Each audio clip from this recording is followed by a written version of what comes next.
Hello everyone, and welcome back to the Leap Tribe.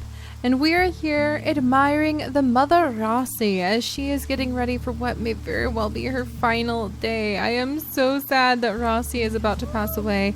I don't think she will make it long enough to go ahead. Oh, one day left. I don't think she'll go ahead and have her baby. Oh, that's so sad. I really hope that she would be able to have her last baby.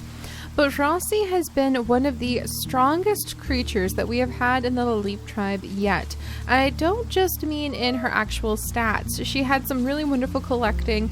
We were struggling for quite a while there to have enough collecting skill on any of our creatures to make use of all of the berry bushes that we kept running into. But also because her particular line of genetics was very strong, and she has had some amazing children with some fantastic variety. She actually reminds me, if you guys happen to remember the Leap Tribe, she reminds me quite a bit of how the Hoshina tribe. She reminds me of the hamster mama on the Hoshina tribe, who had so many amazingly different children. I think we had 8 or 9 babies with that mother, and every single one of her children was different and genetically unique.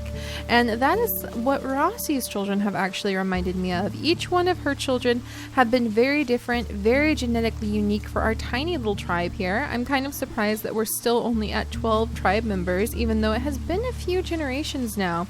We're getting ready to start preparing and moving into the 5th generation, but I think that we should have a pretty strong move now that we've got so many to pick from. It looks like we have equal number male and female to sort out once we start breeding up for the 5th generation, and we'll just have to be very careful, since Rossi has actually given birth to all but 2 of them, to make sure that we don't mix brothers and sisters too much and that all of our creatures stay healthy. But Rossi has had Rossi.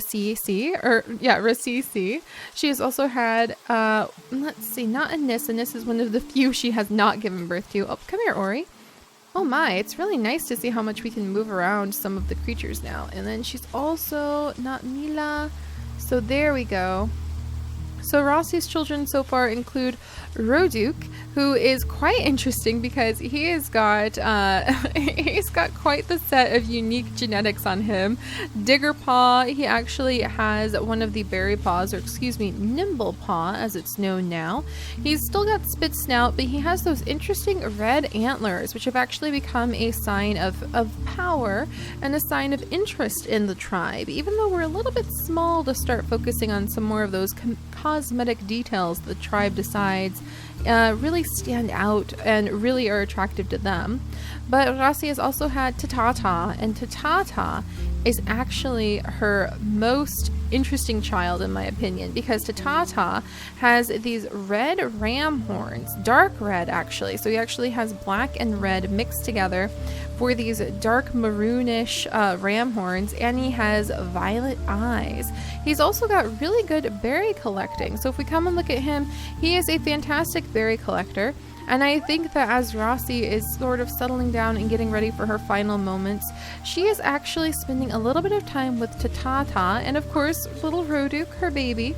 And she's trying to convince Tatata that it's up to him to start taking over for the tribe. And I think that this is where we are going to have a marked difference in the path of the tribe. We have been trying so hard to really make our tribe into aquatic creatures, even though that is not what's been happening. We don't have the water body yet, so every time we do get a creature that has, say, a fishing tail, such as Kona, and also Dukro, they both have fishing tail, and they should have the ability to do a lot of fishing. But we have a huge drawback in the fact that they do not have aquatic bodies, so they're not able to hold their breath underwater. They can only dart in, grab a fish, and dart back out really quickly. And so honestly, their skills are better used as diggers or as berry collectors or even rabbit hunters. The fish are kind of hard to find. You really have to chase the fish down into the water to be able to get anything. So we really aren't being very effective when it comes to gathering up the fish like I wanted to. So instead of being aquatic creatures, I think what's going to happen is little Tatata and his very gentle nature. He's very gentle, very kind. I think he's watched over by his older sister Rossi and watching over his little brother Roduk without complaint. But I think that little Tatata here will start a new era in the tribe, and he will say, why are we digging around? Why are we looking in the ocean when there's plenty of food right here for us to be able to focus on? There's plenty of land for us to explore. And we are going to start a new era where we're just going to focus on exploration. We're going to focus on getting a bunch of wonderful berry pickers born. And then if we happen to get lucky, we will focus on the water body and we will start swimming. We will start chasing down the fish. We will start trying to adventure into the ocean as I so dearly want to. But for now, those are dreams we're going to put to the side. And I think that gentle little Tatata here in the rain with so many berry bushes all around him is going to start speaking to his tribe and saying that they need to really just focus on what's right in front of them. And in that case, that's all of these delicious berries. So let's go ahead and get everybody comfortable. Let's see how many of the berries we're able to collect with Rossi so she can help out over here. And then even Dukrovan, who is quite interesting. Dukrovan is another one of Rossi's children, and he is amazing because he has come out with these beautiful venomous fangs, and he has this amazing black ram horn. I am so pleased with how his genetics turned out. They were quite the surprise, but we can have him go ahead and jump on in. Berry bush! Let's get it before those bunnies do. Ooh, and over here, Mila, get the bunny. Oh, Mila, there's another bunny. Get Mila, get it. Defend the berry bush. Oh my gosh, gather up those berries before the bunnies do. Oh my goodness. And Cuckoo, can we get him to get the bunny? He got it. All right, we got the bunny just as it was eating the berry bush. So I think Tatata is convincing everybody to start protecting the berry bushes, which is very, very fun. And I think that Cuckoo is actually Tatata's older brother. Let me double check really quickly. Yep, Cuckoo is Tatata's older brother. Wonderful. So we've got quite the interesting lineup when it comes to all of Rossi's children. And now we're going to have to start trying to see what kind of children they're going to have. Speaking of children, we also have Mimiri up here, and she is pregnant, I believe, with Dukro's child. Why Dukro, you may ask? Because their immunity genes line up so that they will hopefully have a healthy baby. Mimiri does have hemophilia, so we're really kind of nervous that it may pass on to her children. But with a smaller tribe like this and 5 of the newest generation all related, we cannot be too picky. We just need to start, as someone mentioned a few days ago and is totally fitting, smashing our genetics with a hammer and seeing what results, and just hoping whatever we create is something effective and is something that we can work with, especially considering this is just the easy island, the very first island. We haven't even moved on to the more difficult islands. We've got a lot in store. We've really got to hang in there. All right, so we're gonna have Ori start moving along. I guess she doesn't have to do any... Another berry bush! Wonderful! She doesn't have to do any digging. And it looks like with more berry bushes popping up out of the grasses, Tatata's opinion of searching for berry bushes instead really has a lot of merit. Alright, so Dukro also has short-sighted eyes, so he's not exactly perfect to breed, but he is better than, he is definitely a lot better than letting our creatures die out. So we'll have him go around, kind of defend the nest, because he has 5 on strength, and that is absolutely fantastic. In fact, let's see. We are trying to get water body, but I think let's also put claw. Let's put claw in there and water body as a 10% chance for now. Alright, and then let's come over, and little Kona is actually going to move back up into the tribe as well, and we'll have her do a bit... Get away from that bin! What do you think you're doing, bunny? Mimiko is not going to let you just walk in here and steal our berries, so clearly the rain has brought out all of the bunnies. And then we have Kona, and Kona is here, and we'll have her... She doesn't really have very good movement, and she is also a fisher, but now we've discovered it's kind of difficult to reach the fish, and she's probably much more efficient as a digger, so we'll have her dig up some more of the beach roots. Wonderful, wonderful. And then let's go ahead and see if little Rossi will be able to have her very last child or not, and I think the answer is no. Oh, that was sad. Rossi, rest in peace, Rossi. Oh, that's actually so sad. And her children are starting to grow up around her. And Tatata is going to just have to watch out for his little brother, Roduk. And I really think he would. I think Roduk is going to just stay here and he's going to help out his brother, gather up some roots. He seems like a really sweet little one, even with his spit snout. And Tatata will stay over here and help to gather up all of the berries. So that's, I mean, look at that. He just got more food from berry collecting than what it took several diggers to be able to get over several days. So I think Tatata is really going to be able to influence his tribe to focus on land for a little while, at least until an aquatic body is born. And speaking of new things being born, this is interesting. We have, ooh, look at little Neuro. Wow. I would say that the red antlers are really becoming a sign of strength and ability in the tribe. Very attractive to everyone. Neuro, what? He's got 5 strength. Oh, that makes him one of our strongest creatures. That's fantastic. So he definitely inherited quite a bit from his father, Ducro. So little Neuro over here has the venomous fangs, which I did not know. Ducro, you have that as a recessive? And so does Mamiri. Oh my gosh, they have really good children, actually. That's fantastic. And he's got A and H immunity. He has swimming tail. Unfortunately, he does have hemophilia, and short sight eyes, so he's not perfect, but he's a pretty good balance. And hopefully, with his genes being A and H, would he be eligible to possibly, no, not with her. H and A, nope. So he's not really eligible. F and B, I mean, he could mate with Kona. So we do have potential mates for Kona. Oh, I didn't even think about that. Kona, my dear.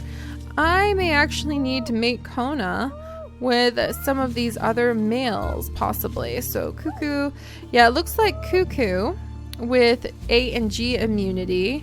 And Kona, even though she has hemophilia with F and B immunity, looks like they're probably going to have some children together. So I'll start moving Kona somewhat near the nest. She's possibly at that time of her life where she's thinking about having children of her own, even though she's kind of terrifying. I know I should love them all equally, but look at her. She's got that tiny little hand on one arm that's like some sort of Tyrannosaurus Rex tiny arm. And then she's got this big giant mole hand that's just going to smack you in the face with those digging claws. Then she's got the whirly green eyes and spit snout, and she's covered in dots. And I love the dots, but then you have the wiggly swirly do tail, and then you've got the quills, and they're just getting more and more unique looking every generation. It's kind of amazing that we have a beautifully creative creature like Kona, and then Tatata, who looks like more of our traditional creatures, even with that coveted violet eyes, and they're the same family. It's amazing to me. All right, so what on earth is going on over here? Ori, what are you doing snuggling all of these bunnies? I know you have been down, and Ori has the orange eyes too, so we should get her over to find a potential mate for her too, so we don't lose the orange eyes. I know you've been down, like, digging in the ocean for a long time, but you should know what to do with that many bunnies. I can't believe she's surrounded by that many bunnies. All right, and let's have Mimiko. Let's have Mimiko scooch over a little bit. It looks like the bunnies have actually eaten all of the berries off of there. That's terrible. And we'll have Ducro come over, and they can go ahead. Oh, I forgot. Everybody who mates with Mimiko takes damage. Ducro, I'm sorry. I totally forgot. You want to be very careful if you fall in love with a porcupine. Oh dear. So unfortunately he took damage for that mating. But I think that Mimiko has had some important children before. So Mimiko has had Mila. And Mila, she did carry the immunity H gene. How many of these guys? Yeah, so the immunity H gene being added in is actually very important. Mila is currently the only one of the 4th generation to have it. So, all right, we'll focus on that with them. Wonderful.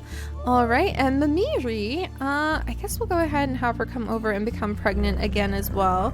Neuro is not exactly the most healthy child, but he is definitely a good fighter, ironically. He's going to have to take somebody out right away.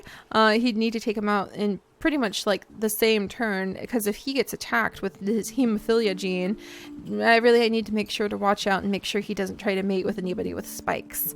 All right, so moving on and hopefully balancing everything. Tatata is still over here gathering up berries with his siblings. So Rossi is keeping an eye on those berries as well.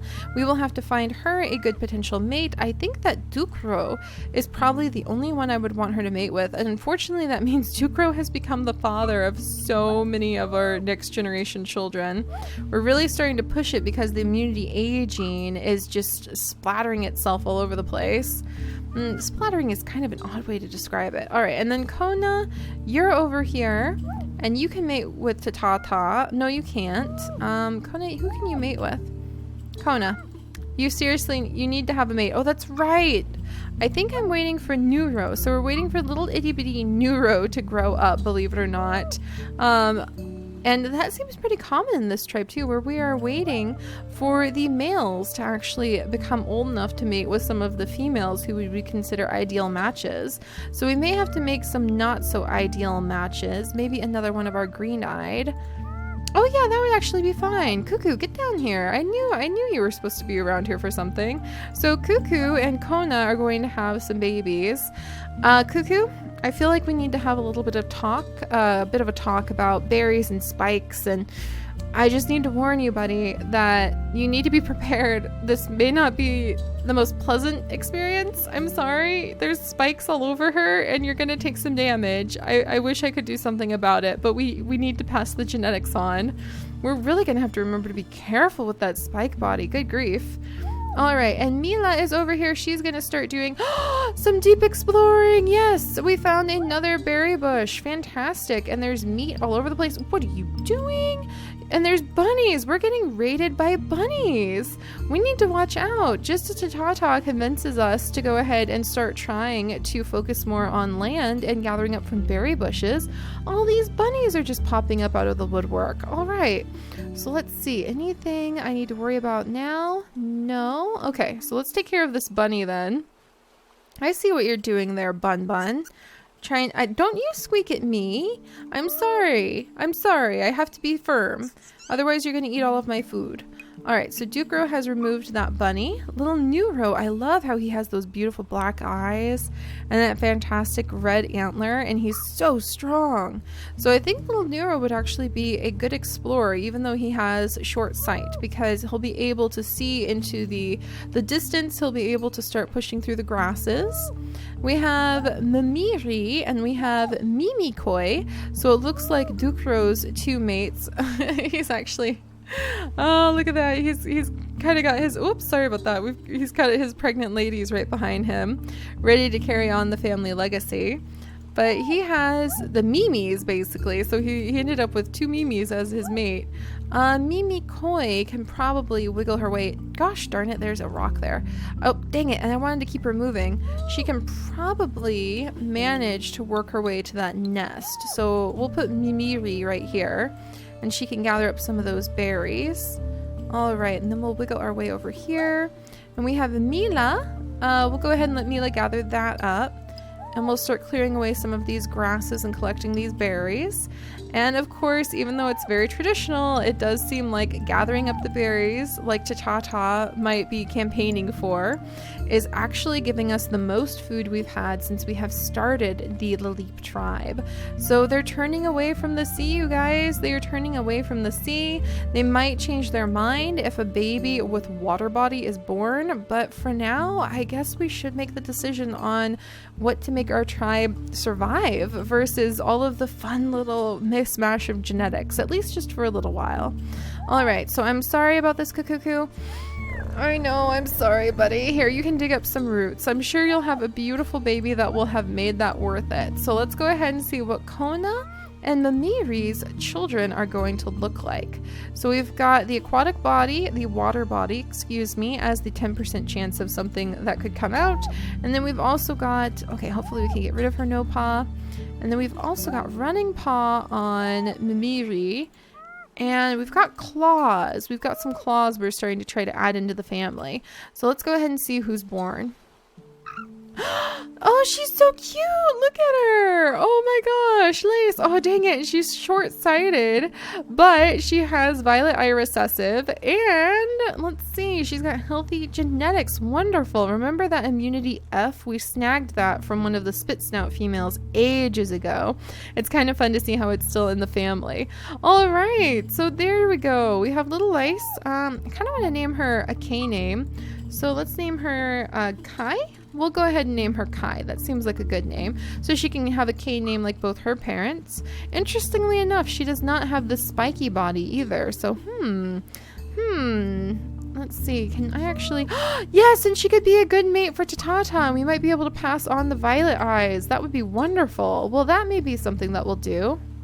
And then up here, now this one, Cecilia, I actually like her a little bit because she's so interesting. She has the black antlers and she has black spots and she has double digging paw. It's our very first double digger, you guys. So we'll be able to test my theory and we'll have to see if she's able to get 2 pieces of food every time she digs in a plot of land. So that may make her very, very useful to us to gather up more roots.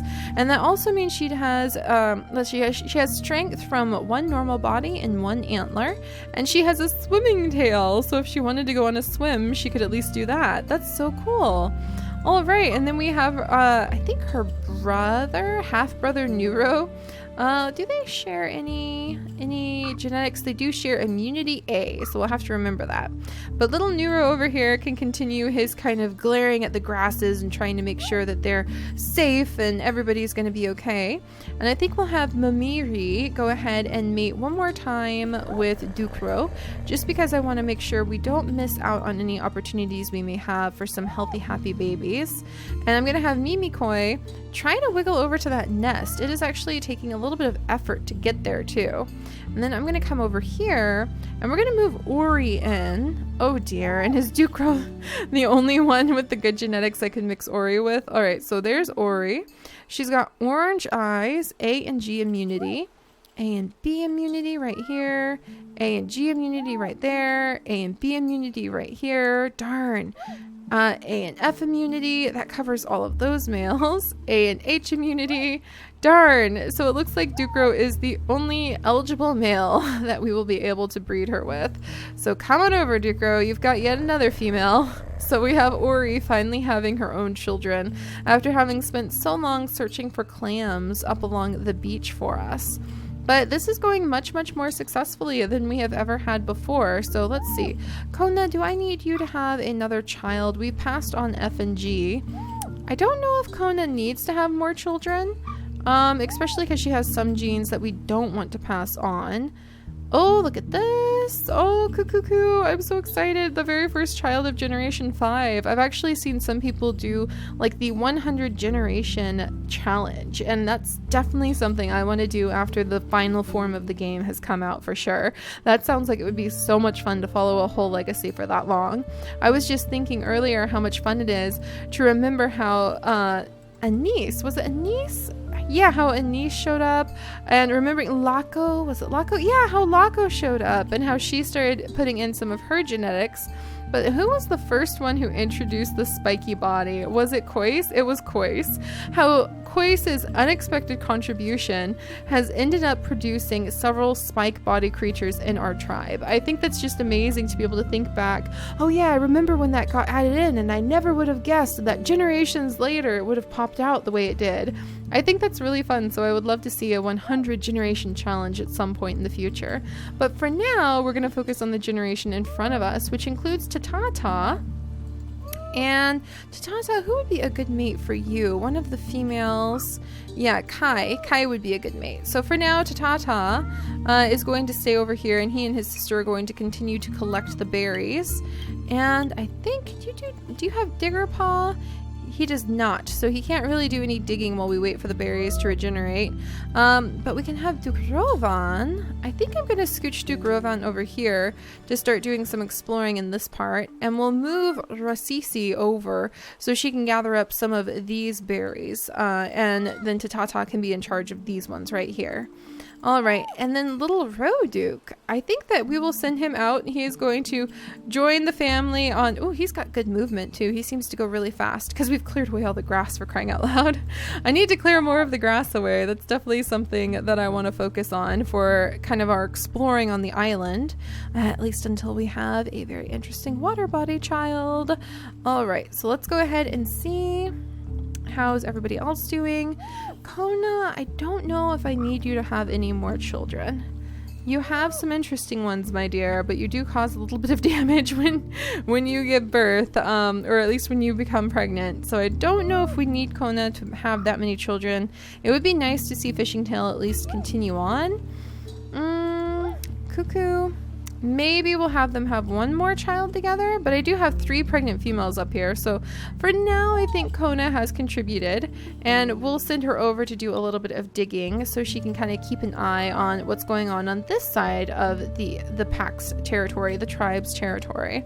And Cuckoo, let's see, or is there any other female that he could possibly mate with? Not really. Everybody, we've got way too much immunity A.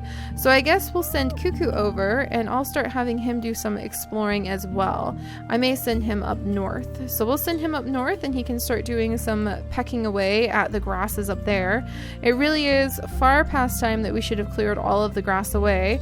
But it seems that now that Tatata has kind of got his tribe interested in doing just that, we're actually making some really good progress. Look at this. Look at our movement. Now that we actually have some room, we can start zipping around and collecting from multiple berry bushes. Now that we actually have some of the grass cleared away and we've got some good sight. Oh, that's wonderful. All right, can I do any more digging? I sure can. We'll have Kona go ahead and dig up a root right there. And then let's go ahead and at least line my pregnant females up. Whoop. And let's go ahead and see what's over here. All right. Is it a bunny? Oh, did somebody sneeze? Is somebody sick? Huh. I heard somebody sneeze, so I think somebody is sick, but let's go ahead and see. All right, Cecilia. Oh, what a pretty name. Look at Cecilia out of the nest. Oh, I love her spot. I mean, and we can have her try digging. Oh, so we'll have our little digger, our fantastic little digger, try out her digging next time too. That'll be fun. All right, Mimiri, we'll go ahead and get you inside of the nest so you're ready to go, my dear. And then let's go ahead and see Mimiko. I really... No, Mimiko, I wanted you to get in the nest and I misclicked. I'm sorry. Ori's going to steal your nest now. Sorry. That's just the way it goes. Ori's just about... She's just about as old as you, but she stole the nest. There's not enough nests to go around. I wonder if that would produce a lot of nasty competition among our females versus how the Jalip tribe had the nest sharing system that they used. All right, Tatata can actually jump around and start collecting up quite a few of the... Oh, what do you think you're doing, little buddy? Causing so many problems back there, Mr. Bunny? But Tatata can actually start jumping around now that we have some of our tribe's territory lit up because everybody has their eyes on it, which really you can see how Kona cannot see very far, and that already is having a pretty big effect on where we can jump around. But, yeah, Tatata can jump around and collect up some berries. I will definitely have him be Kai's mate when she becomes old enough. She's got excellent strength. Look at that. I'm so proud of her. I'm so proud of her, and unfortunately, she has no collecting. Why? Oh, well, she can at least help with digging, so we'll be able to pull that much off. And then Roduke over here can gather up some berries, and then now that the berries are done, he can actually focus on doing some digging up along the beach here. The beach is actually a great place right now to gather up roots. I'm not sure if they'll take away the ability to gather up roots from the beach in the future, because I think you're only supposed to be able to do it on a clear, like, field tile, but maybe that's considered a field tile, so we'll find out. All right, Duke Rovan, he's got some excellent berries to collect, but also some wonderful grass to clear away. I'll try to balance out the two things. There we go. And then we'll get Cuckoo into the grasses. All right, in we go. And Nuro, I want to get him diving in there too. Look at all of that. We've almost got half the island explored now. It feels kind of anticlimactic compared to all of the new genes we have and that we've just been staying over here and messing around with them. But getting everybody spread out and really starting to tackle some of the berry bushes is probably the first thing we need to do. But before we start diving into the waters and trying something a little bit more challenging, with gathering up the fish of the sea and the clams that are out there too. So, all right, you guys, now we're looking at something pretty successful. We are up to 81 food with 14 creatures, moving on in to the 5th generation of our Laleep tribe. And we're starting to get some really interesting genetic markers. We've got violet eyes, we've got some spikes, we've got orange eyes as well, and we have a lot of these really nice antlers. I think that the red and black antlers are really becoming a mark of our tribe's family. So we'll have to see how long those stay with us and how we can play out the rest of this island. I think that Tatata's peaceful exploration of the island and insistence that they should focus on collecting up the berries is actually bringing them a lot of success. But we'll have to see just what happens when we start having our fantastic little digger, Cecilia. Look at her. She's so cute. I actually really love how she's got both of her paws down like that. We'll have to see what happens when she starts digging up a storm, and hopefully we'll get lucky and have one of our children born with water body soon so we can start doing a lot of exploring in the water. So I'll see you guys next time. Bye-bye.